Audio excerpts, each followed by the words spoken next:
And good morning. This is Tom Scott back again with our weekly webinar and speaker series as part of our SC Cyber's Fall Lecture. We have the distinct pleasure today of having Barry McIntosh, who's going to talk to us about building a culture of security.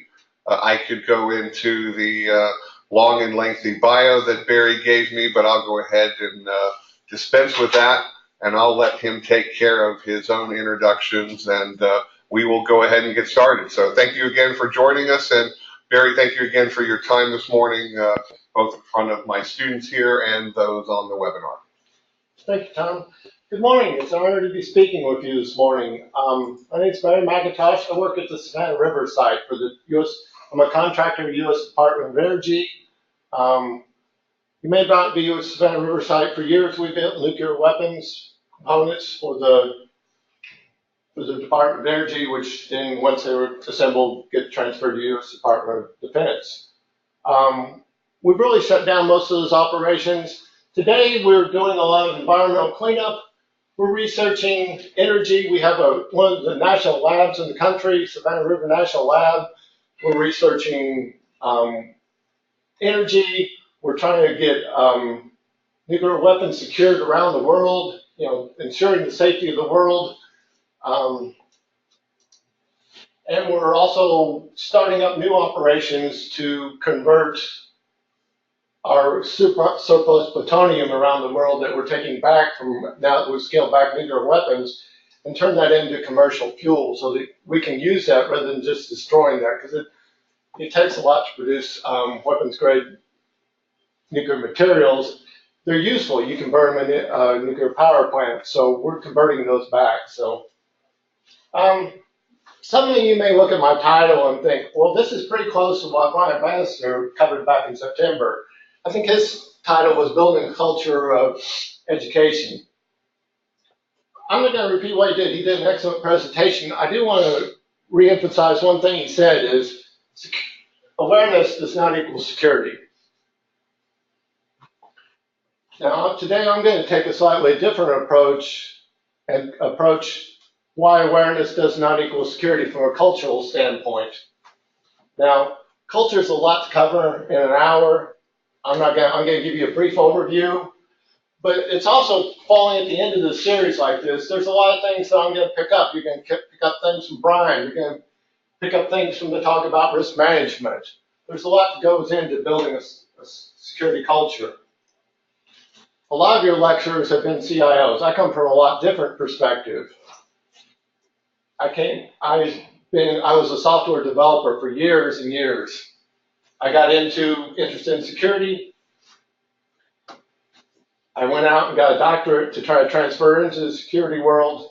So I've done both research and I'm in the trenches. So you're getting, hopefully today I can bring some of the academic side with some real world experience from the trenches.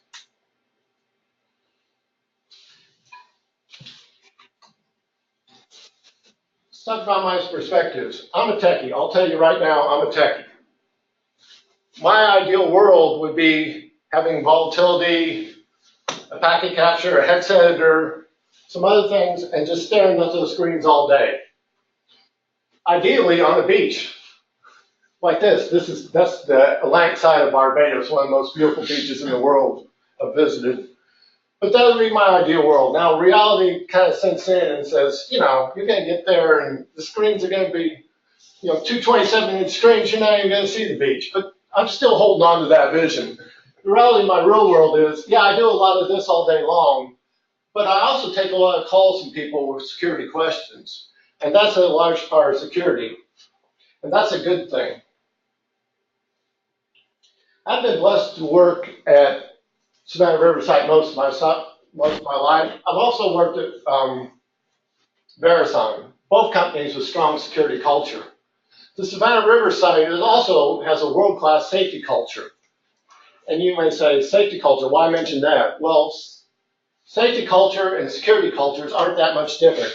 You're trying to decrease risks, and you're trying to eliminate human error, or limit human error. So they're really pretty close. So I'm going to borrow some of my concepts of what's worked in building our security culture to helping or our safety culture to build our security culture.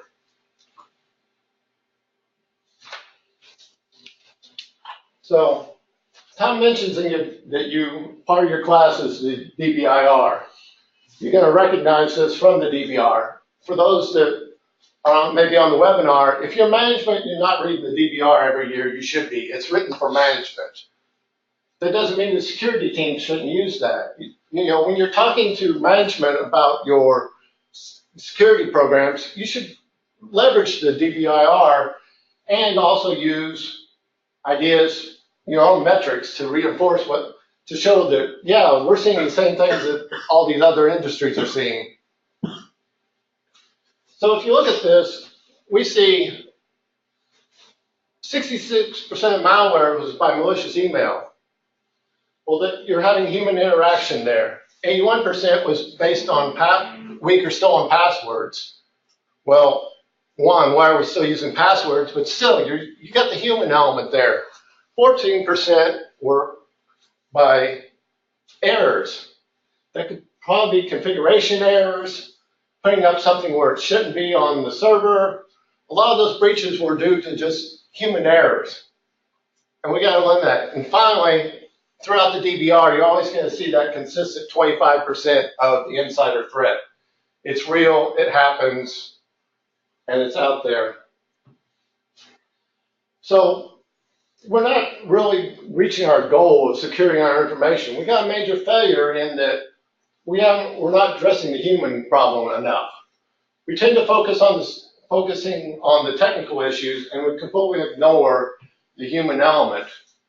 And I think there's some reasons for that. And I know I'm talking on behalf of SC Cyber today also, but there's three things that I think really kind of also contribute to that. Is one, we've gone in security, we've gone to calling ourselves cyber. It's the new sexy term for security. But if you read Merriam-Webster's dictionary definition, it says relating to or involving computers or computer networks. That immediately puts you into the mind of technology. Are we focusing on securing the technology, or are we focusing on securing the information?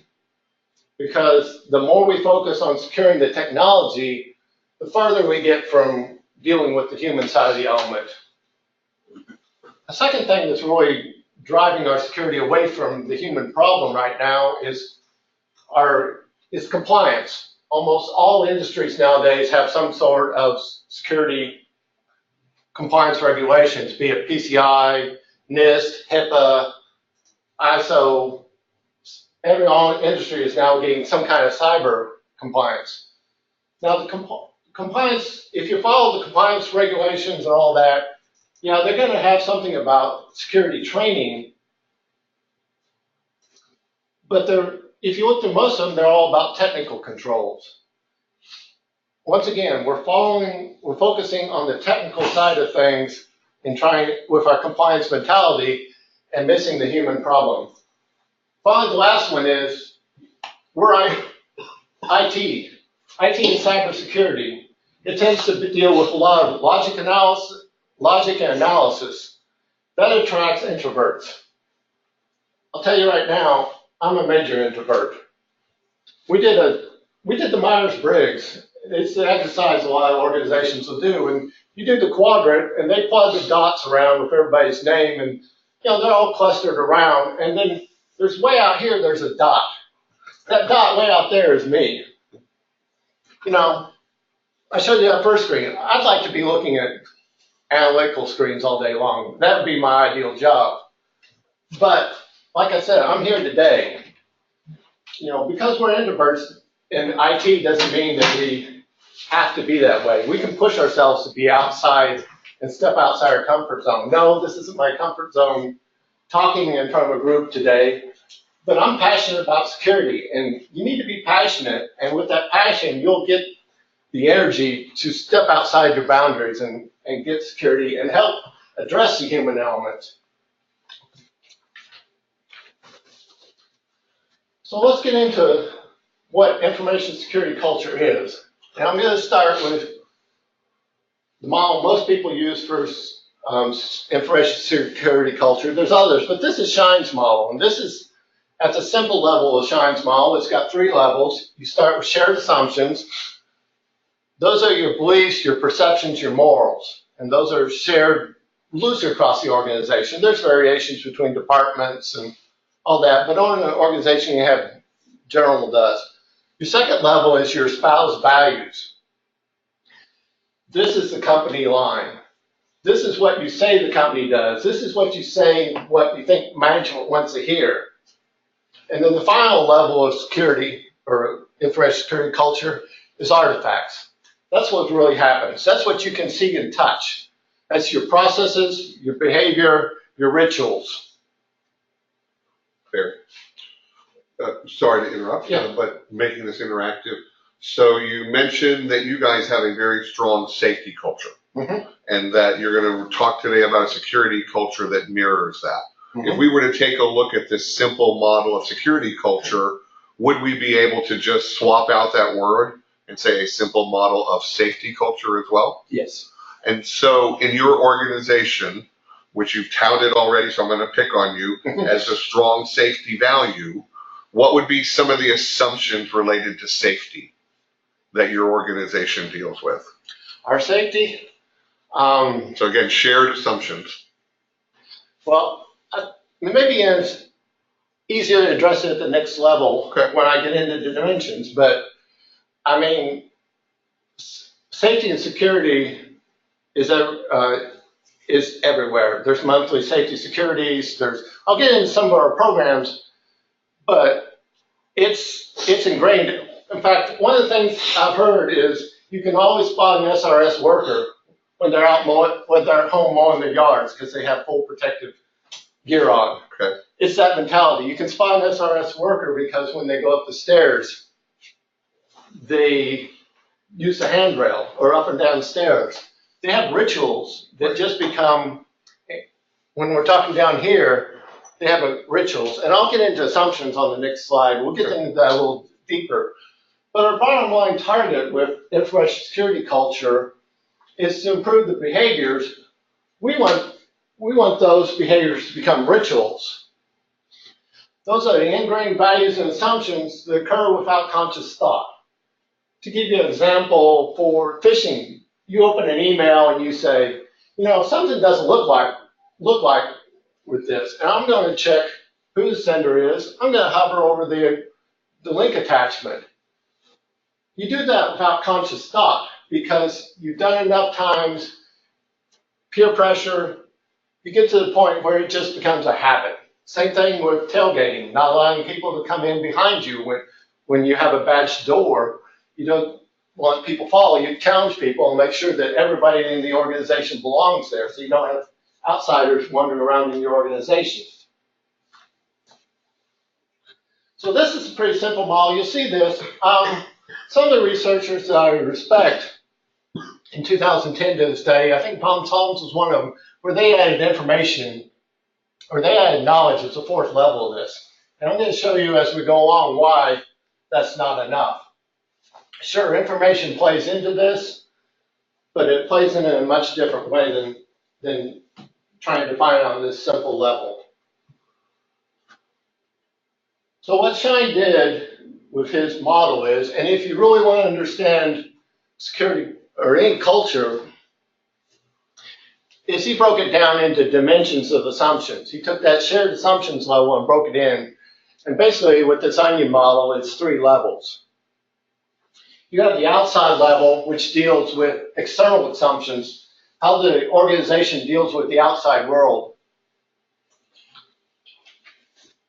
Here you have, and I've color-coded when we go into building a security culture between groups where the influence is by management and groups where your security team can build influence in building. So if we talk about mission, strategies, and goals, really, that's what the company does. And for culture, you're really not talking so much the mission and the strategy and the goals, but the corporate values, and we'll get into that. At the measurement level is, how does the organization measure success? is security, do they measure security? Is security part of their success? If you look at a lot of companies with breaches, were they measuring, were they measuring security? It should be at this level. Means, that's the allocation of resources to achieve the goal. That deals with, are you staffing? Are you awarding budget to security? These are things that management controls. Finally, correction is how you deal with changes in the outside world. These are changes in threats, how you adapt after a breach or attack. Once again, those are at the management level. So we get into the next level is internal assumptions. These are assumptions about how the organization deals internally with itself. And not all of them can say, but we start to see a split at this level between what management can do and what the security team will need to drive. So starting with management is distribution of power. Think of this more in the lines of assumptions about roles and responsibilities. Who's responsible for security? Is it just the security team or is it everyone? What level is your CISO at in the organization? And then we have rewards and punishments. There's rewards and everybody has assumptions in the organization about what the organization values and what they will reward. For promotions, for money, every employee has those kind of assumptions.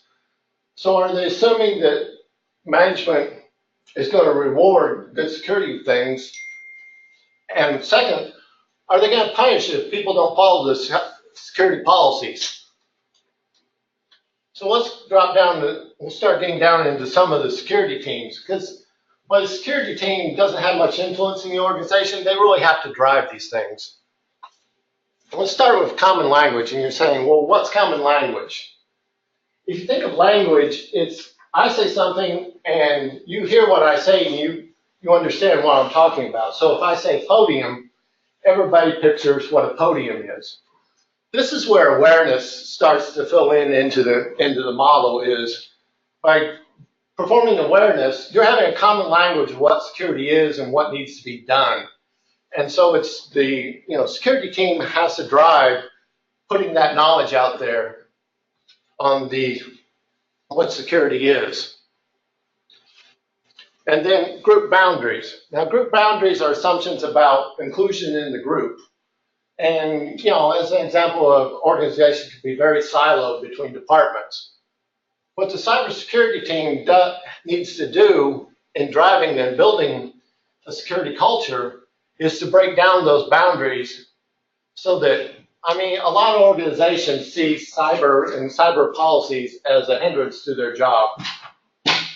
And the cyber team, with a lot of introverts, are those people out there somewhere, those nameless faces that write policies that make our life difficult. It's going to be cyber or security team's job to break down those boundaries, and we'll talk about that in a little bit. Finally, at the inner level of the model, you have the core assumptions. These are really hard to change, and we can, I'm skipping over the ones that really don't, are hard to influence for culture, security culture. But here we have two, and one is management has time. Like assumptions about time. What's that? But you think about it, it's really, from a security culture standpoint, it's really perceptions about the lack of time. If management is driving schedules to the point it becomes difficult to put security into a project, say you're building an IT project, you got demands to get it out there into production. Hey, all these cyber requirements are going to drag us down. And the other thing about time is human error. If you ask people, oh, you clicked on that. Well, I was in a hurry when I read that email, and I just didn't think, I just clicked because I was in a hurry. That's also assumptions about time, and that the pace of the organization is driven by management. You have to have, management acknowledges that you have to take time for security. Tom asked a question once about SRS and assumptions. I'll give you an example here with this time one is, at SRS, anyone in the organization on any project can shut it down at any time and cause a safety timeout. And if they feel the work is being done unsafe or there's something that they just don't feel right about, anybody in the organization can shut down any project they're working on at any time and say, hey, we need a safety pause. And everybody will step back, they'll have a meeting, and they'll discuss, and they'll make sure that they are really thinking about and covering things. You stop that cycle before it goes wrong. You know, if somebody gets a feeling of something not going right, everybody in the organization has the ability to stop a project, no matter what the schedule is, and say, hey, we need to stop, we need to step back and analyze it. That goes to assumptions about time and distribution of power. That everybody in the organization has the power or has the responsibility for safety and the ability to stop a project.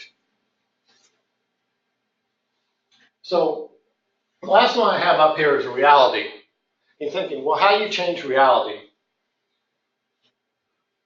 If you think about risk and understanding risk, if you don't have a clear understanding of risk, the user is thinking, well, you know, we haven't had any breaches here. We must be pretty safe. Our security team is doing a great job. They're protecting us. If you don't have a real grasp on what your threats are, how many near misses your organization may have, you may think you're perfectly safe. So you really need to understand the threat world out there, and also what the organization is seeing as far as attacks and stuff. So let's get started on how building the culture.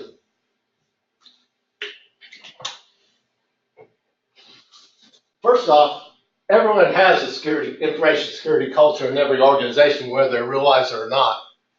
What we're trying to do is build a better one. Now, if you read your research, and some of you are new into the business world or just getting ready to enter the business world, but some of the researchers that had very good ideas also said getting started starts with getting senior management support. Now, it's a great idea. If you look at the last slide, senior management has a lot of influence on it. But I wouldn't recommend to any of you, this is just a recommendation to those entering the business world. I would not go into senior management and say, you know, we're having some security issues. I think we have a problem with our culture. I can't tell you exactly what it is right now. And I can't right now tell you exactly how I'm going to fix it, but I want your support. Don't ever do that. I beg you, don't ever go to the senior management that unprepared, because you'll get laughed right out of their office. So the first thing we really need to do is assess our culture. And some of this we might already have. Your organization's probably collecting security logs. Your HR or somebody's keeping track of when people are disciplined for security events or violating policy. But you can also your phishing exercises. When you do a phishing exercise, you get metrics back about people's behavior. You can do surveys asking, but if you do surveys, you gotta be two things when you do surveys on security. Otherwise, you're gonna get back espoused values. If you make the survey too clear about what the answer is, they're gonna give you the company line and give you espoused values back. So you have to give them present a situation where the answer to the situation isn't necessarily clear. That way you're more likely to get their inner thoughts and assumptions. The second thing is the surveys, and you have to have the trust that they're anonymous, because people aren't going to admit to when they violate security policies. Finally, you can walk around and observe security behaviors. You can see if people are locking screens. You know, just walking in the organization, you can start to observe behaviors. And we don't all have to be behavioral scientists to do that. We can all observe some behaviors. So you start to collect this and you get down to your gap analysis, where your espoused values don't equal your behaviors, where your behaviors don't match with your security policies. But the gap analysis is more than that. Here we have to assign why. We want to know why they aren't following policies. And this may require going back to another survey. And in this survey, you're going to gather the violations that you saw when you gathered the first assessment and give them ideas like, we saw this in a previous thing that you didn't always lock your screen. And ask them, do you think this is because of lack of knowledge? This management imposed time schedules that may just make it too hard to do security. Our security policies just too hard to meet. Or finally, our security policies do you do not feel they're rewarded? If you get past that and get to that level,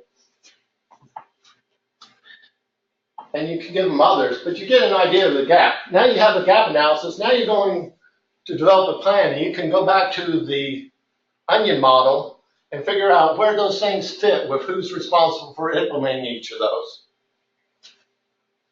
So now you have a plan. You're talking to management. You're going to get their support, but you know what our security problems are, and you know why, and you know the roles of who's going to be addressing those and how they're going to be addressed.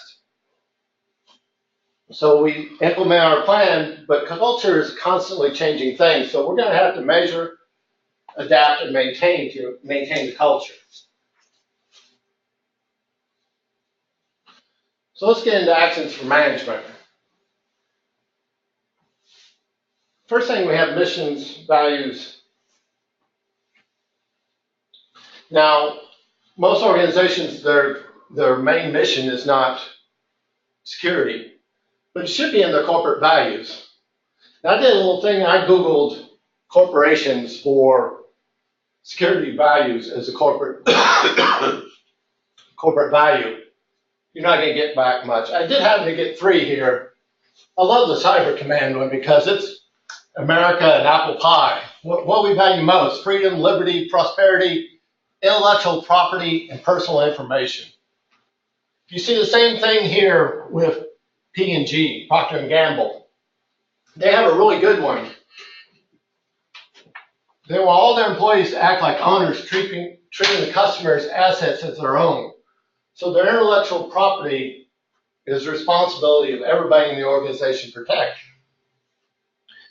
Also, personal information. They recognize that personal information provided to them from their customers is their customers' property, and they've been entrusted to protect that information. So I really like P&G's corporate values. The final one down here, Adobe. Security your data it's kind of vague, but they go on and they had a lot more to write. It's just a lot to put on the slide here. So really for management's biggest job in building a security culture is walking the walk.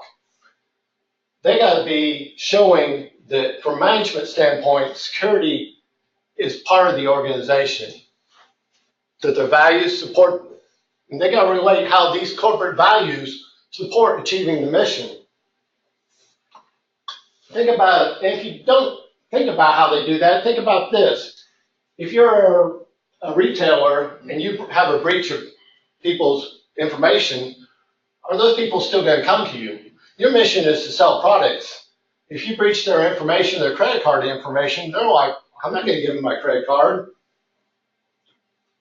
If you're a research organization, a manufacturer, you have intellectual property. That's the value of a company. If you're an innovation leader in your industry and you're coming up with great ideas and leading your industry, if you lose that information either to a breach, you just lost your corporate advantage. So yes, it does support the mission, and management has to speak that talk out to the organization. Finally, you have Equifax, a big breach. After Equifax, a lot of people are going out and freezing their credit. Well, that goes completely against Equifax's business model. They have a business model where they're delivering value to their customer, and all of us aren't their customers. So by people freezing their credit from the breach, they're actually very severely impacting their business model and what they can deliver to their customers in delivering credit information. Next, you have SPEAK means. This is where you're going to, are you funding your security efforts? Are you staffing your security efforts? Are you building in your schedule so there's time to do those security projects on a new IT project? Can you build in the right security things and meet all the regulations and still get it out in production in time? And finally, there's governance, where you really think about it, is a lot of projects, they get on a rapid thing, and then they get implemented, and then security comes afterthought. Security has to be part of that process and be on the beginning part of it. Identifying risks. Part of management's job is to identify, and I think you've probably covered this because you've had the risk talk, but I can't understress risk in the organization, risk management. You have to define your key assets and processes in your organization, what they value most, and focus your effort on those. And by identifying your risk level, what risk your level accept on each and every main process, then you don't end up with policies that are just too hard to meet. You can focus your policies and your controls on your most valuable things, and then other things have less controls, and so not everything is quite so burdensome. And that's a key job of management. Finally, you have incentives. You know, if you don't reward security concepts for everybody, you know, that is punished, it may be on your performance reviews, it's rewarded, it's seen as rewarded by the management. And management needs to talk about it when they're out there and say, you know, I support security, I do this, I make sure I do this, you know, I'm locking or recognize an organization that, say, patches their servers routinely every month, or they need to recognize both good behaviors to show that management recognizes what's going on with security and it supports it. Finally, defining roles and responsibilities. Once again, every user is responsible for security. And management has to reinforce that constantly. It's not just the role of cybersecurity. The also thing is, you see in different organizations where the CIO and CISO kind of float in different levels. The CISO really needs to be at the C level. He needs to have a seat at the table so that security is thought in as new business processes are brought in. If you're bringing in a new HR process and it's going to change how you do your HR business,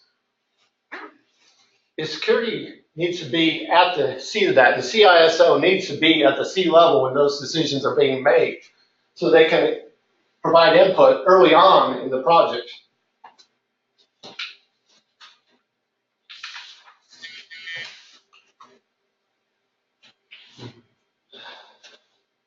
So let's talk actions for the security team. One of the best ones I said is ask for help. Security teams are not experts in training, but they have the knowledge about security. So they have the responsibility to reach out to HR and to training and to the media relations, your marketing teams, to gain experience, to know how to give training that relates to knowledge retention. Cyber team is really responsible for marketing security, so they're going to have to learn how to craft their messages, their posters, their slogans, all that. They can learn from marketing teams to actually learn how to craft that better, because most IT people aren't really good at this. When you talk about awareness, it really begins with why. The why behind everything. If you tell somebody something, they're like, okay. But if they can relate some personal benefit out of that, they're more likely to retain that knowledge. So all your awareness training has to begin with why. Why talks about, okay, well, you can say it's regulations. we're required to do this per regulation, but that regulation exists for a reason. And explain to the user who isn't a security person how that protects the company, how it protects the bottom line, and how it protects them and their job. That's part of the salesmanship of security.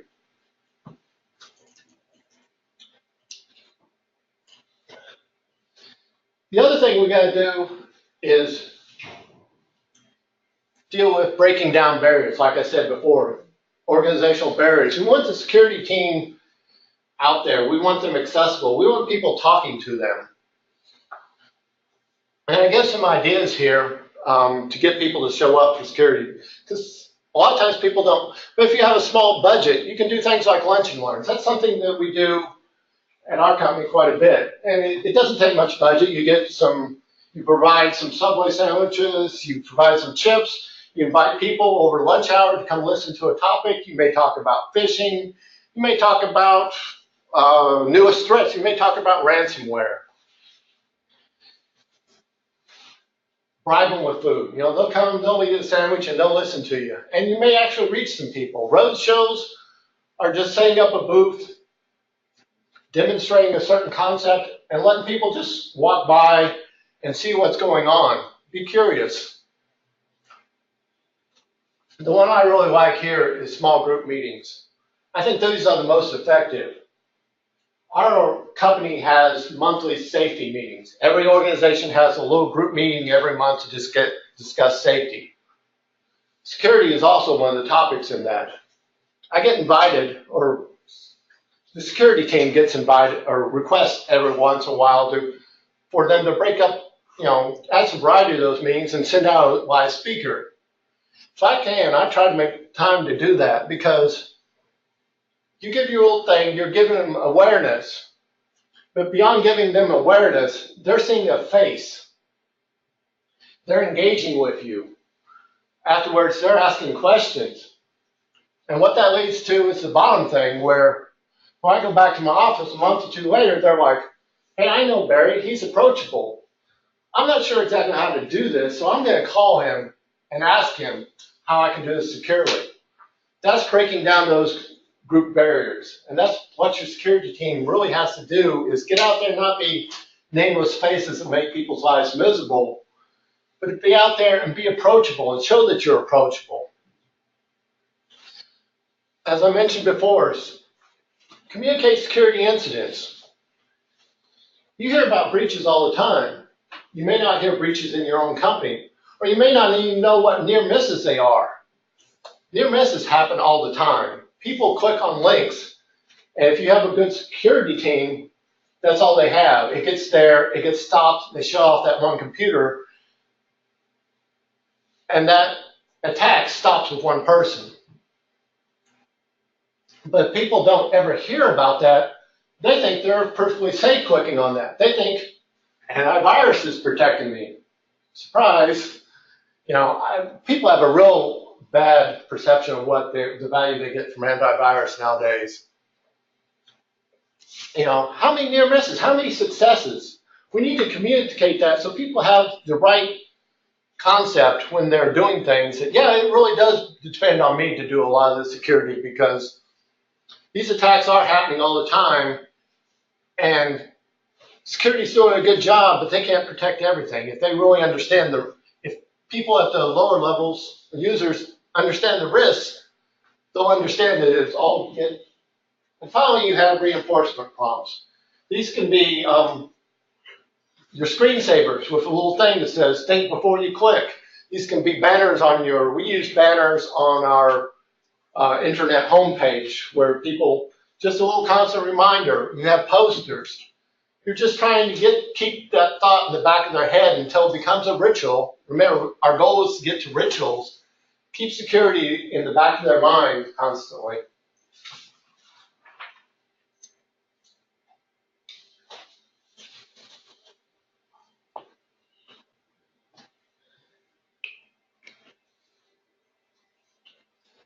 Another way to get security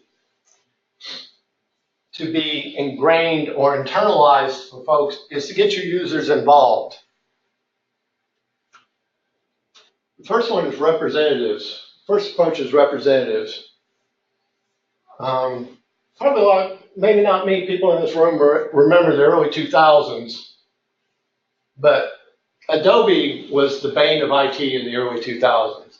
Every other month they had a breach, or they had a vulnerability that was causing breaches. They were causing breaches right and left because everybody uses PDF files, and there are vulnerabilities, so attackers were using PDF files to send PDF file attachments, and everybody's getting breached. Adobe said, we're going to address this, and we're going to build security culture across the organization. So they have security representatives in every organization, and they have different levels of training, kind of like the karate thing. They have the white belts, the green belts, the brown belts, the black belts. If you get up to in their organization, if you're up to the black belt level, you're actually doing capture the flag exercises where you have programmers doing hacking exercises in the corporation. But that's a good thing, because if you understand how to break something and how the attackers think, then writing software that defends against those attacks becomes a lot easier. You have to see it from the other side sometimes to write really good software. And that's what they're doing. They're training across the organization.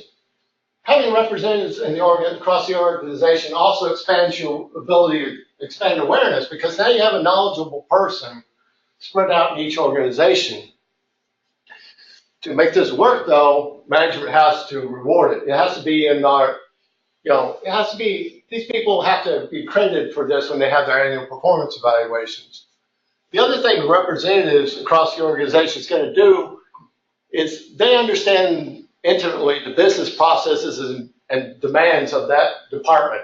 And every department in an organization has different procurement, marketing, programming. They all have different demands.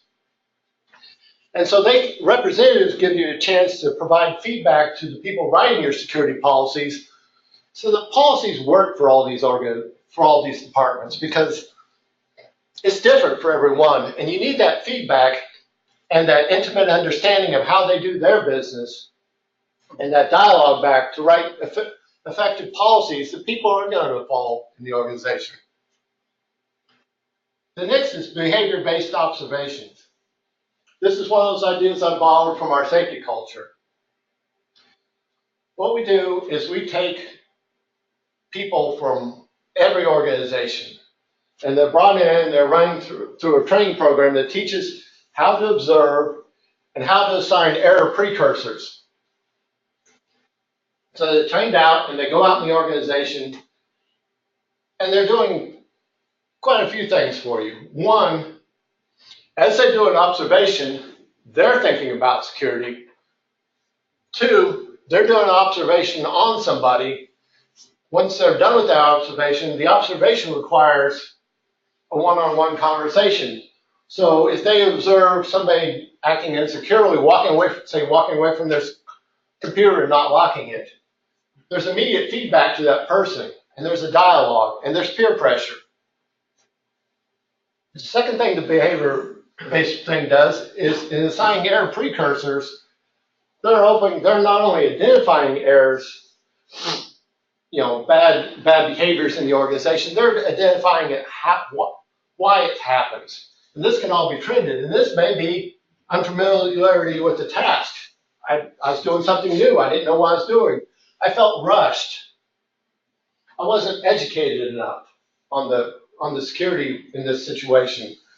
Those error precursors provide valuable information back to the people trying to build the culture, because there's not enough people in the security organization go out and observe constantly.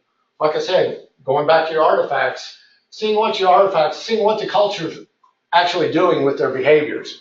This is a force multiplier for folks. Finally, you have posters and slogan contests. It's interesting. This is one of our safety and security slogans. It's here. In fact, you can actually see at the bottom of the screen here that it says, "Starts to say Savannah River." I actually found this on another organization's website when I Googled to find an image of this. It's kind of funny, but that's, it's actually a good one, and we have several logos, but this is one that's constantly out there, that safety and security, reminding people of their role in security.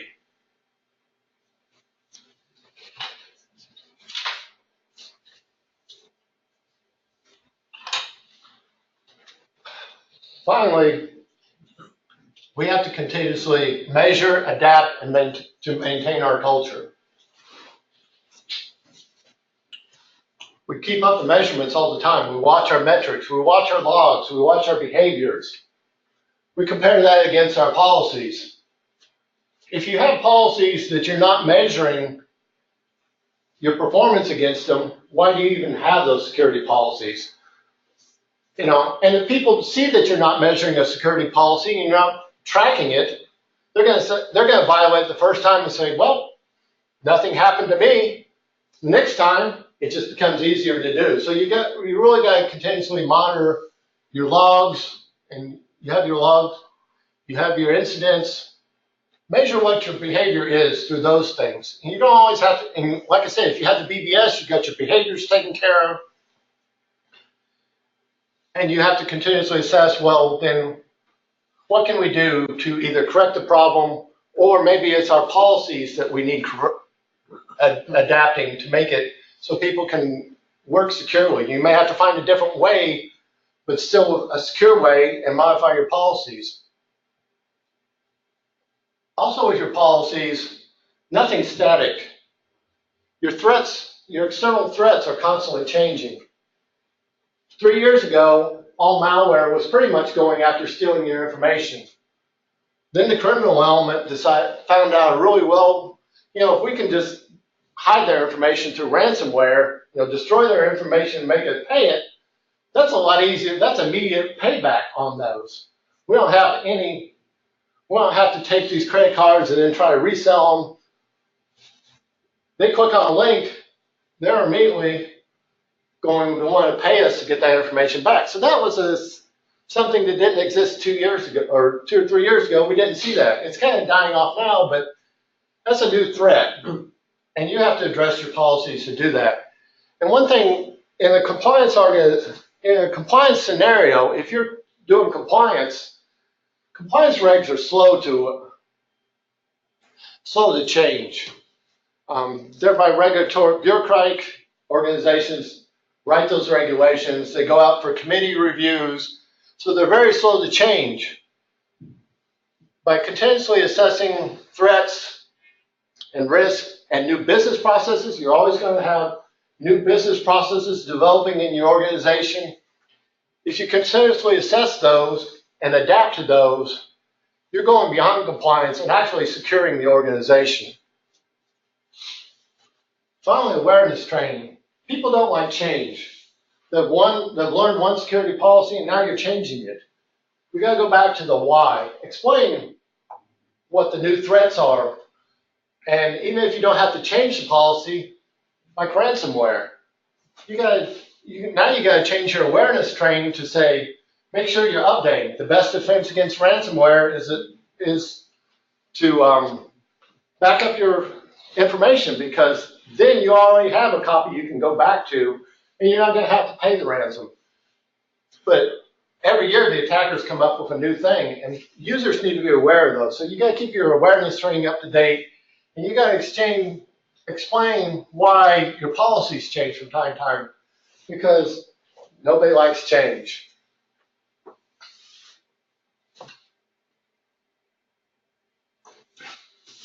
So, questions? And before I get too much into questions, I'm going to put security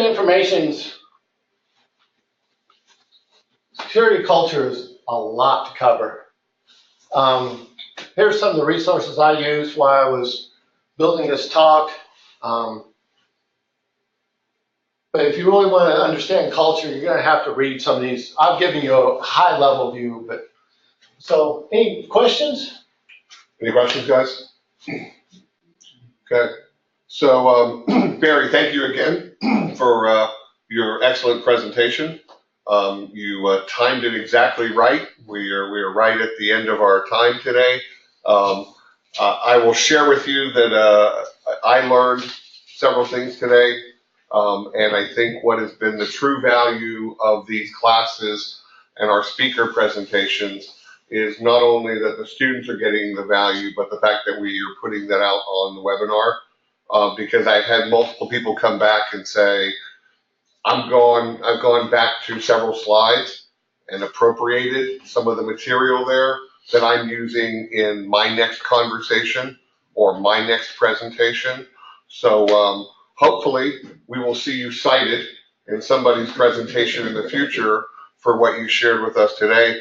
But I thought that was an excellent walkthrough of building a culture of security. It sounds like your organization does an excellent job both on the safety side and the security side. So we compliment you on that, and we thank you for your time today. Thank you. And with that, I'm going to, John, so we do have someone named Angela McIntosh who sent a shout out that said, congratulations and great job, Barry. And with that, we're going to close today. We will see everybody next Friday, 9:30 a.m., where we will have Tab Clardy from Special Agent with the FBI talking to us about cyber and counterintelligence. So with that, we're going to close and wrap for the day. Everybody have a great Friday and a great weekend. Thank you.